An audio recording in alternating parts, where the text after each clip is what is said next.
کہ اللہ کے حبیب صلی اللہ علیہ وآلہ وسلم نے فرمایا کہ ماہ رمضان کو تمام مہینوں پر ایسی فضیلت ہے جیسی فضیلت مجھے تم سب پر ہے. حضور سے بڑھ کر فضیلت والا کوئی نہیں. تو بالکل صاف یہ بات ہمیں معلوم ہو رہی ہے کہ ماہ رمضان سے افضل ترین کوئی مہینہ نہیں، بلکہ اس ماہ مبارک کے بارے میں تو یہ بھی کہا گیا کہ یہ مت کہو کہ رمضان آیا اور رمضان چلا گیا، رمضان میں یہ کریں گے، رمضان میں وہ کریں گے، بلکہ یہ کہو کہ ماہ رمضان آیا، ماہ رمضان گیا، رمضان المبارک میں ایسا ہوا. یعنی اس کا نام ایسے ہی مت لو کہ رمضان آیا رمضان ہے، اس کا نام احترام سے ماہ رمضان آیا، رمضان المبارک آیا، رمضان کریم آیا. یعنی اس کا ادب اللہ کے حبیب صلی اللہ علیہ وآلہ وسلم نے، صحابہ نے اور امت کے اکابرین نے ہمیں سکھایا. اور پھر اس کی وہ پہلی رات جس میں آسمانوں کے دروازے کھلتے ہیں، آپ نے کثرت سے سنا ہے، صرف میں اشارے دے کر اپنے عنوان کی طرف آپ کو لے جانا چاہتا ہوں کہ آسمان کے دروازے کھلتے ہیں، رحمتوں کے دروازے کھلتے ہیں، جنت کے دروازے کھلتے ہیں. 1 سال تک اہتمام ماہ رمضان میں، ماہ رمضان کے اہتمام میں 1 سال تک جنت کو سجایا جاتا ہے.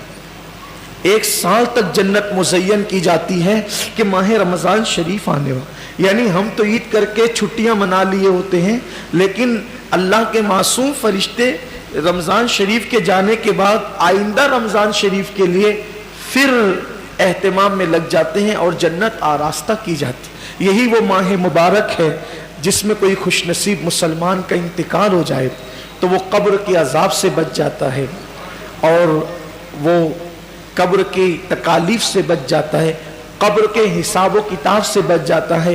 اور میں اللہ کی ذات سے امید کرتا ہوں کہ وہ قیامت کے حساب و کتاب سے بھی محفوظ ہو جائے کہ جو اس ماہ مبارک میں انتقال کرے. اب بتائیں، جب اس ماہ مبارک کی برکتیں ہیں کہ اگر کوئی نفل پڑھے تو فرض کا ثواب ملے، کوئی فرض پڑھے تو 70 فرائض کے برابر اللہ ثواب عطا فرمائے، اگر کوئی صدقہ 1 روپیہ دے تو 70 روپے اللہ اس کو صدقہ کرنے کا ثواب عطا کرے. یعنی نیکیاں بڑھ رہی ہے، اجر بڑھ رہا ہے، ثواب بڑھ رہا ہے. اور پھر اس کی راتیں بے مثال، اس کے دن بے مثال، ہر ساعت دعائیں قبول ہو رہی ہے. بستر پہ سو رہے ہیں تو بستر مغفرت کی دعا کر رہا ہے، کپڑے پہن رہے ہیں تو کپڑے مغفرت کی دعا کر رہے ہیں، دسترخوان پر افطار کے وقت بیٹھ رہے ہیں تو دسترخوان دعا کر رہا ہے. فرشتے ہماری دعاؤں پہ آمین کہہ رہے ہیں، فرشتے ہمارے لیے مغفرت کی دعائیں کر رہے ہیں. اللہ کی رحمتوں کی چھما چھم بارش ہے.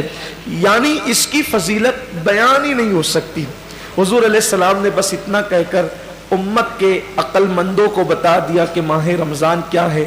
آقا علیہ السلام فرماتے ہیں، جس کو ماہ رمضان کی فضیلت اور اہمیت پتہ چل گئی وہ تمنا کرے گا کہ کاش پورے سال کو رمضان شریف کر دیا جائے. یعنی مہینہ رمضان شریف کا نہ ہو بلکہ سال ہی رمضان شریف میں تبدیل ہو جائے.